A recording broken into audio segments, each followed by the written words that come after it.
तो मध्य पूर्व की अशांति में एक और चैप्टर जुड़ गया है और यही इस वक्त की बड़ी खबर आपको बता रहे हैं। चैप्टर सीरिया का है। सीरिया पहले से ही गृह युद्ध में फंसा था। अब वहां अशांति का नया दौर कैसे शुरू हो चुका है। विद्रोही गुट एसईएस ने दमिश्क में कब्जा कर लिया तो राष्ट्रपति बशर अल असद ने खतरे का अलार्म बजा दिया। विद्रोहियों के हाथों में आने से पहले ही रूस चले गए। अब दमिश्क में विद्रोहियों का कब्जा है और नए नेता की दस्तरबंदी की तैयारियां भी चल रही हैं। आपको बता दें, इजरायल भी सीरिया के गदर को अपने लिए मौके की तरह देख रहा है और उसने सीरिया के बॉर्डर के इलाकों में किन किन जगहों पर हमला किया है, इंफॉर्मेशन आपके सामने होगी।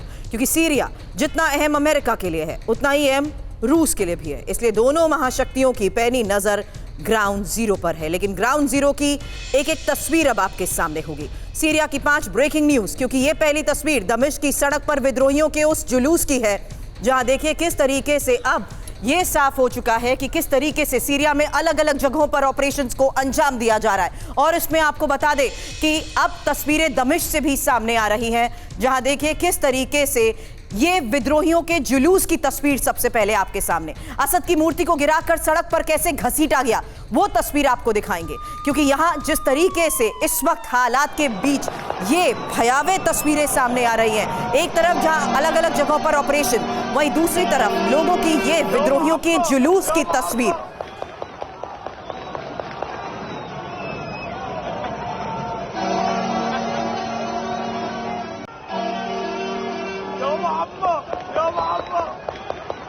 तो एक तरफ जहां ऑपरेशंस को अंजाम दिया जा रहा है, वहीं जुलूस की भी ये तस्वीरें सामने आई हैं। और आपको बता दें, ये दमिश्क की सड़क पर विद्रोहियों का हुजूम जुटा हुआ है। उस वक्त की वो तस्वीर जब असद की मूर्ति को गिराकर सड़क पर घसीटा गया।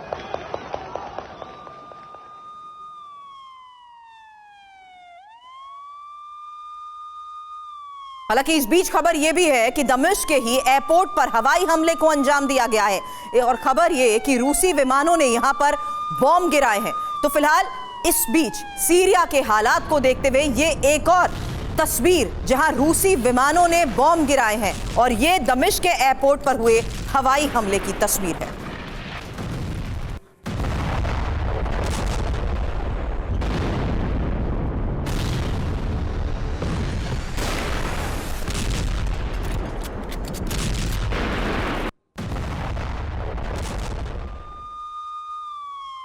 आपको बता दें, सीरिया के शहर होम्स में भी पूरी तरीके से विद्रोहियों के कब्जे को लेकर बड़ी खबर सामने आ रही है और यहां सड़क पर टैंक कैसे दौड़ाए जा रहे हैं उसकी तस्वीर। बता दें, घरों में कैद रहने पर अब आम लोग यहां पर मौजूद हो चुके हैं, मजबूर हो चुके हैं। ये देखिए तस्वीर।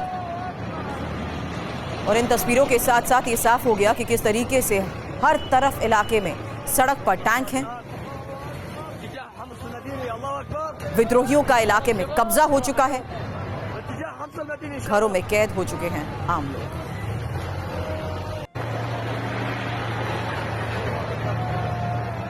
अब सीरिया पर इजरायल के हमले को लेकर भी आज बड़ी खबर आई है और ये इजरायली सेना की तरफ से बरसाए गए बॉम्ब की तस्वीर आपके सामने होगी। क्योंकि कुछ ही दिनों में जिस तरीके से इजरायल अभी तक ऑपरेशंस को अंजाम दे रहा है, खबर ये आ रही है कि और बड़े ऑपरेशंस की इजरायल की तरफ से शुरुआत हो सकती है। हालांकि आपको बता दें, इजरायल की तरफ से कौन कौन से वो इलाके हैं जहां पर ऑपरेशंस को अंजाम दिया जा रहा है और ऐसा क्यों हो रहा है, इसके बारे में भी अपने सहयोगियों से करूंगी बात। लेकिन उससे पहले ये थोड़ी देर पहले की वो तस्वीर है जहां सीरिया पर इजरायल की तरफ से हमला हुआ, बॉम्ब बरसाए गए। और अब इजरायल जिस तरीके से सीरिया पर हमलों को अंजाम दे रहा है, एक और नई तस्वीर सामने आई है और बताया जा रहा है कि ये दक्षिण सीरिया को इजरायली सेना ने दक्षिण सीरिया को किस तरीके से टारगेट किया है, ये वही तस्वीर है।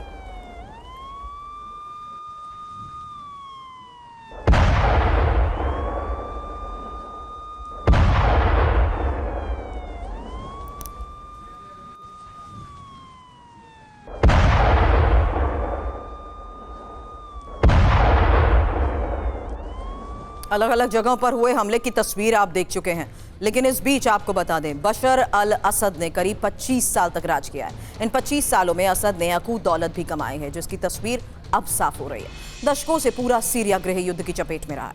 लोगों के पास खाने की कमी थी, बच्चे कुपोषण का शिकार हो रहे थे, लेकिन इसके बावजूद असद की रईसी में बिल्कुल भी कोई कमी नहीं आई। असद के रूस भागने के बाद विद्रोहियों ने उसके महल को कब्जे में ले लिया है। महल से बड़े पैमाने पर लूटपाट भी हुई है। महल के अंदर एक विशाल गैराज दिखा और इसी गैराज के अंदर नजर आई लग्जरी गाड़ियां। सीरिया के लोग कल्पना भी नहीं कर सकते, क्योंकि असद के गैराज से स्पोर्ट्स कार का एक बेड़ा मिला है और इसी गैराज के अंदर करीब 2 से 3 दर्जन गाड़ियां रखी हुई थी। सभी गाड़ियां लग्जरी हैं, कीमत करोड़ों अरबों में। गैराज में Lamborghini, Ferrari, Rolls Royce, Bentley, Bugatti, Porsche और साथ ही BMW, मर्सिडीज जैसी गाड़ियां दिखी हैं। असद के गैराज को की जो तस्वीरें सामने आई हैं, जो वीडियो सामने आया है, वही आपके सामने है। एक शख्स ये कहता हुआ इसमें सुनाई दे रहा है कि हम दुबई में नहीं रह रहे, हम सीरिया में रह रहे हैं। असद का तहखाना, एक और तस्वीर अब आपके सामने। और ये गुप्त सुरंग बुरे समय के लिए बनाई गई, लेकिन जब बुरा वक्त आया तो ये अंडरग्राउंड टनल भी काम नहीं आई। अंडरग्राउंड टनल असद के महल के ठीक बीचों बीच बनी है। इसका रास्ता एक सामान्य से दिखने वाले दरवाजे से खुलता है और फिर नीचे की तरफ सीढ़ियां जाती हुई नजर आई। करीब 10 से 20 मीटर नीचे जाने के बाद भव्य इमारत का एहसास हुआ। तहखाने में लग्जरी सुविधाएं हैं, बड़े बड़े कमरों में वेंटिलेशन का पूरा इंतजाम भी है।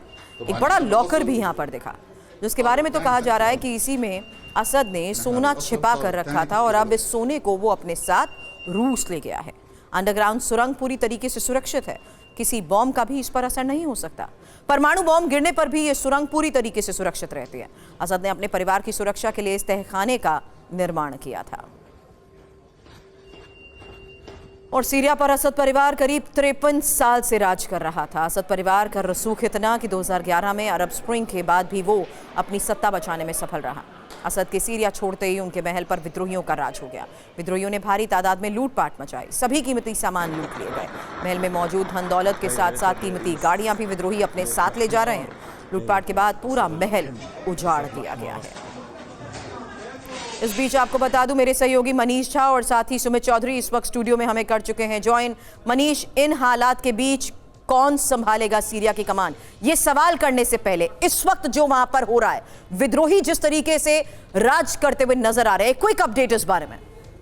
देखिए, कुछ भी कहे लेकिन ये बात तो सच है कि 48 घंटा पहले तक सीरिया एक मुल्क था, एक संप्रभु राष्ट्र था और उस एक अस्थायित्व वाली सरकार थी वहां पर। लेकिन अब जबकि सो कॉल्ड सत्ता परिवर्तन हुआ और जो अब बागी विद्रोही गुटों ने सत्ता को अपने हाथ में लिया, इसके बाद क्या होगा? इसके बाद सीरिया एक मुल्क नहीं रहने वाला। सीरिया इसके बाद कई कबीलाओं का द्वारा किया जाने वाला एक देश होगा, जहां पर अलग अलग इलाके को अलग अलग कबीले के तौर पर इस्तेमाल किए जाएंगे। आप सोचिए, जिन लोगों को सत्ता की बागडोर मिली है वो कौन लोग हैं? वो पहले अलकायदा के टेररिस्ट थे, वो पहले ISIS के टेररिस्ट थे। उस पर अमेरिका ने ही जो बड़े बड़े इनाम रखे थे, लेकिन अचानक से अब उन्हें बताया जाने लगा कि वो अब शांति दूत बन गए हैं, अब वो मसीहा बन गए हैं, वो मॉडरेट हो गए हैं और अब वो सत्ता की बागडोर संभालेंगे। कहने का मतलब यह है कि अमेरिका अपने इंटरेस्ट के लिए सीरिया को जैसा चाहेगा वैसा करना चाहेगा। मनीष, इस पर आगे खबर भी है, सवाल आपसे इसको लेकर भी करूंगी कि आखिर कौन करेगा इसका नेतृत्व।